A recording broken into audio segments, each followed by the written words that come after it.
Apa sebenarnya maksud pengibaran bendera putih di Aceh? Apakah masuknya bantuan asing seperti yang diharapkan para korban bencana akan bisa mempercepat pemulihan pasca bencana? Kita bahas bersama Ahmad Irawan, anggota Komisi 2 DPR dari fraksi Partai Golkar. Mas Irawan, selamat malam. Malam, Mbak.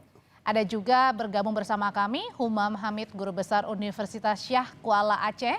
Selamat malam, Pak Umam. Selamat malam, Audrey. Ya, saya mau tanya dulu ke Pak Umam. Pak Umam, sebenarnya bendera putih saat ini yang dikibarkan warga Aceh mensyaratkan apa, Pak, sebenarnya? Itu gampang sekali. Itu kan orang-orang yang bukan putus asa, tapi itu isyarat darurat. Jadi masyarakat Aceh itu dalam bacaan saya mengibarkan bendera putih itu menyebutkan bahwa negara belum sepenuhnya hadir dengan mereka. Itu aja persoalannya. Kan ada bantuan yang sampai sekarang dilakukan, baik itu misalnya melalui laut, melalui udara.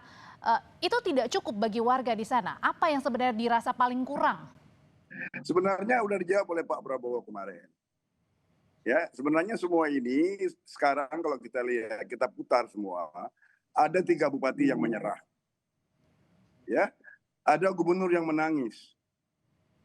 Ya, ada seorang Prabowo yang begitu kuat, begitu sampai ke melihat kenyataan di lapangan, itu dengan spontan keluar, saya tidak punya tongkat Nabi Musa. Itu artinya apa? Dia secara nggak sadar sudah melihat beban yang amat sangat besar. Beberapa asesmen mengatakan bahwa siklon kali ini itu, Senyar ini itu lebih dahsyat dari tsunami. Itu aja persoalannya. Dan negara masa saja sampai hari ini belum mampu, kebutuhan warga belum sangat mampu begitu. Itu aja, Audrey. Oke, jadi kalau jadi begini, ada memori kolektif yang nggak bisa dilupakan. Negara itu hadir penuh ketika tsunami. Dan ini hari ke-20 hari ini.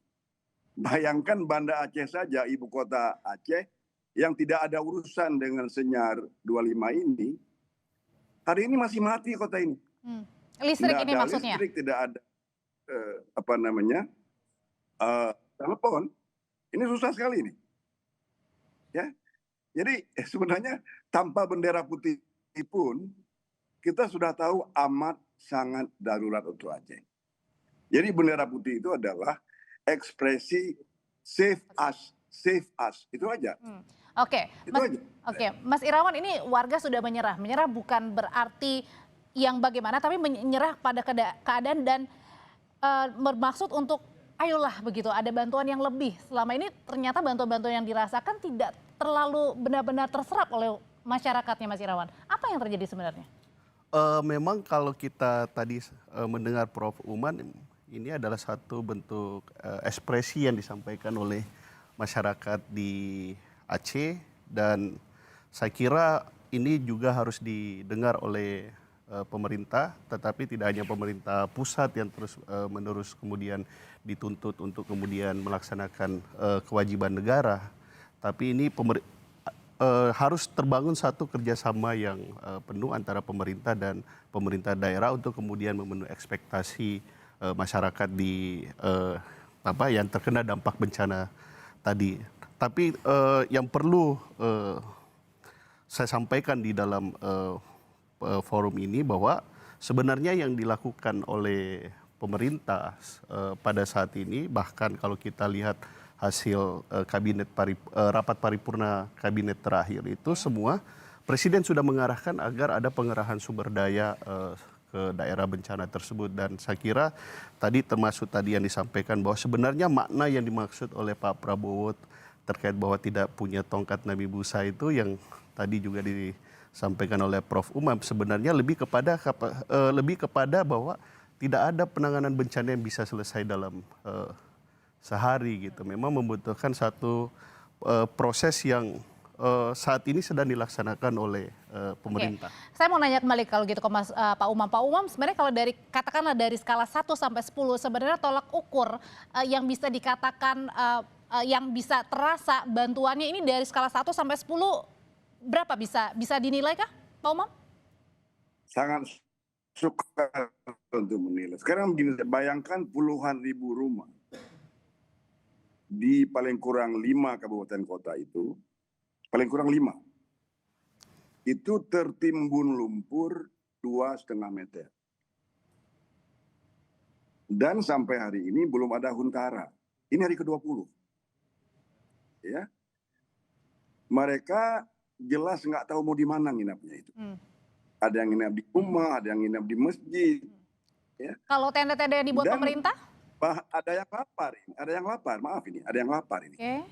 Belum lagi di daerah wilayah tengah. Itu saya masuk. Ketika dia berlaporan di kabinet segala macam, itu yang ada adalah kebenaran administratif. Ya. Laporan petanya bagus, jumlahnya segala macam, itu adalah kebenaran administratif. Terutama dari ketua BNPB, maaf saja. Ya. Oke. Yang kedua, ketika dia ke lapangan, itu namanya dia mendapat sebuah ground truth, kebenaran yang ada di lapangan. Dia melihat bagaimana tameng itu habis digenangi oleh lumpur. Dia terbang kemudian ke Benar Meriah. Dia terbang kemudian ke wilayah tengah. Dia lihat hancur sekali.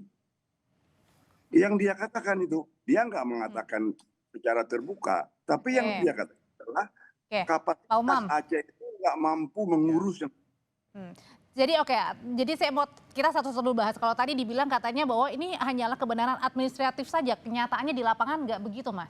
Ya, saya ingin meneruskan tadi, termasuk tadi yang disinggung bahwa pemerintah daerah tidak mampu dan menangani bencana. Sebenarnya itulah yang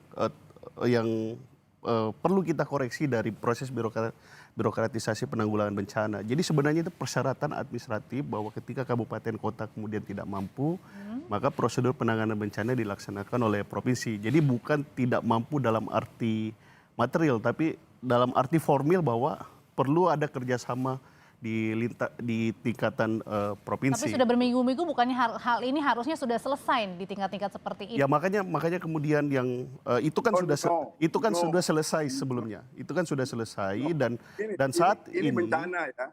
Dan maaf ya. Prof, mohon maaf Prof. Bencana nggak menunggu laporan. Bencana nggak menunggu rapat. Bencana itu kematian, kemudian kelaparan, tidak ada rapat di situ. Yang ada adalah judgment. Yang paling clear saja ketika tsunami. Day 5 selesai itu. Ini sudah hari ke-20. Tolong Pak Irawan ini ngomong di DPR. Kita mau dengar di DPR. Diam semua di DPR RI di Jakarta. Membiarkan saudara-saudaranya itu di Sumatera Barat, di Sumatera Utara. Artinya dirasakan sama warga ini terkesan ada pembiaran. Nah itu yang sebenarnya begini.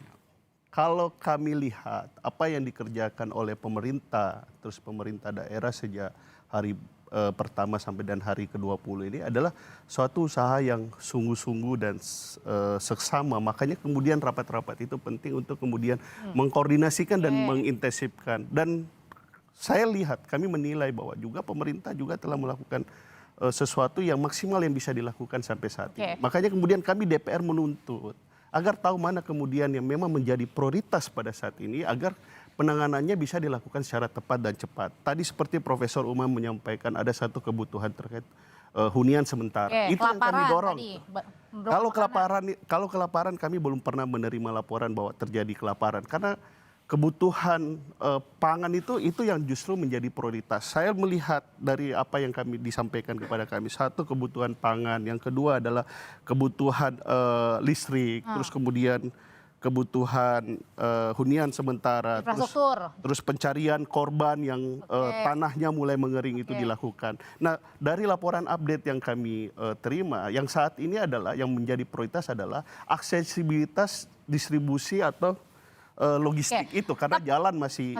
Mas Irawan, kalau gitu dengan banyaknya tadi permasalahan, ada masalah infrastruktur, hunian sementara, makanan juga, kemudian juga mungkin sekolah-sekolah, warganya mau bekerja gimana caranya? Pertanyaannya kenapa kalau begitu tidak membuka saja seluas-luasnya bantuan asing? Nanti ya usai jeda Bapak-bapak tetap bersama kami di Sapa Indonesia Malam.